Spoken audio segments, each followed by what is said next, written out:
नमस्कार। सोमवार का दिन, सुबह का समय और आज की चर्चा हम शुरू करेंगे हमारे यहाँ डोमेस्टिकली जो इलेक्शन का जो आउटकम आया उसके यहाँ से, क्योंकि इलेक्शन का आउटकम एक फेवरेबल अगर रूलिंग पार्टी के फेवर में होता है तो वो एक बहुत बड़ी पॉजिटिव बात होती है। इसी प्रकार जो महाराष्ट्र स्टेट का जो असेंबली इलेक्शन था वहां पे बीजेपी लेड एनडीए गवर्नमेंट को एक विक्ट्री मिली है और ये एक्सपेक्टेशन से बाहर की बात थी। लेकिन उससे भी पहले अगर हम पिछले वीक के एंडिंग यानी फ्राइडे को अगर जो निफ्टी की जो रैली देखेंगे, अगर उस रैली के ऊपर हम फोकस करेंगे तो क्या हम एक फोरसाइट लगा सकते हैं कि बाजार को जैसा इस इलेक्शन का जो आउटकम था वो पहले से पता था।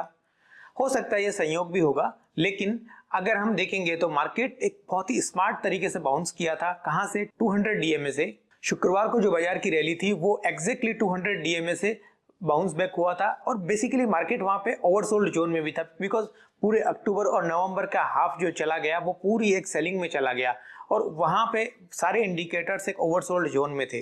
लेकिन अब चूंकि महाराष्ट्र स्टेट का इलेक्शन का रिजल्ट आ चुका है, मार्केट यानी गिफ्ट निफ्टी जो है ये इस बात को एक फेवरेबल आउटकम के रूप में देख करके ऑलरेडी तेजी दिखा रही है।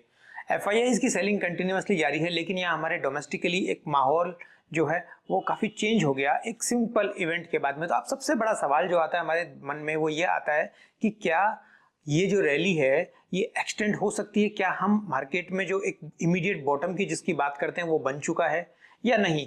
तो हम 2-3 पॉइंट्स के ऊपर इस बात को समझने की कोशिश करते हैं कि क्या मार्केट ने बॉटम बना लिया है या ये रैली जो है वो सिर्फ एक रिलीफ रैली है। बिकॉज सबसे पहली बात, एफआईआईज की जो सेलिंग है वो कंटिन्यूअसली जारी है। बाजार का जो रैली जो है वो एक शॉर्ट कवरिंग रैली हम इसको मान सकते हैं, बिकॉज मार्केट एक क्रिटिकल लेवल 200 डीएमए का जो लेवल होता है वो बहुत क्रिटिकल लेवल होता है for the long term purpose. तो 200 डीएमए से जब बाजार ओवरसोल्ड जोन से अगर बाउंस करता है तो इसका मतलब है कि वो एक रिलीफ रैली है, शॉर्ट कवरिंग रैली होती है। दूसरा, अगर हम देखेंगे तो ऊपर में जो सप्लाई जोन आता है, अभी इमीडिएटली जो सप्लाई जोन है वो आ रहा है लगभग 24,350 से लेकर के 24,450 के आसपास तक का। एसजीएक्स निफ्टी, गिफ्ट निफ्टी लगभग 300-350 पॉइंट की तेजी दिखा रही है। इसका मतलब बाजार एग्जैक्टली वहीं ओपन हो रहा है 24,350 के आसपास। तो अब 24,350 से 450 का जो जोन है, अगर बाजार इस लेवल को डिसाइसिवली तोड़ता है तभी हम एक तेजी, सस्टेन्ड तेजी देख सकते हैं। वी कैन थिंक दैट कि एक जो बॉटम की जिसकी बात करते हैं वो बन गया और मार्केट अब कंटिन्यूअसली ऊपर देख सकते हैं उसे। लेकिन मुझे लगता है कि अगर बाजार को 24,450 से ऊपर निकलना है तो हमारे को कुछ इंपॉर्टेंट की इंडिकेटर्स के ऊपर नजर रखनी है। सबसे पहली बात है डॉलर इंडेक्स। तो डॉलर इंडेक्स जब तक 107 पे जहां अभी ट्रेड कर रहा है वहां से अगर नीचे नहीं आता है तो बाजार में हम एफआईआई की सेलिंग भी कम होता हुआ नहीं देखेंगे।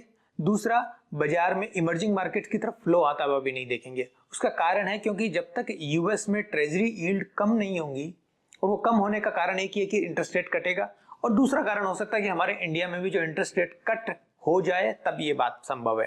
बट इमीडिएटली अभी ऐसी दोनों सिनेरियो नहीं बन रहे। तो ये सिनेरियो नहीं बन रहे तो एफआईआई की सेलिंग जो है रिलेंटलेस चालू रहेगी, लेकिन हो सकता है कि एक रिलीफ रैली के बाद में वापस सेल ऑन राइज का मौका मिले।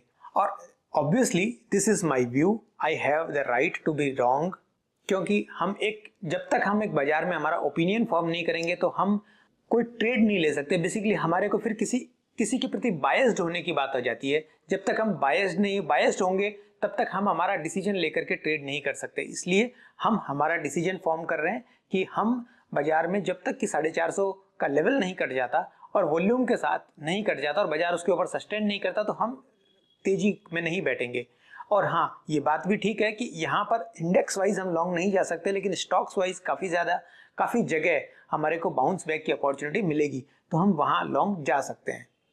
इस सब के पीछे एक डिस्क्लेमर ये है कि मैं इंडेक्स में कोई पोजीशन नहीं बना करके बैठा हूं, लेकिन स्टॉक स्पेसिफिक में काफी जगह लॉन्ग हूं और डिलीवरी बेस्ड में बाइंग में कंटिन्यूअसली जहां भी बाइंग की अपॉर्चुनिटी आ रही है वहां बाइंग कर रहे हैं।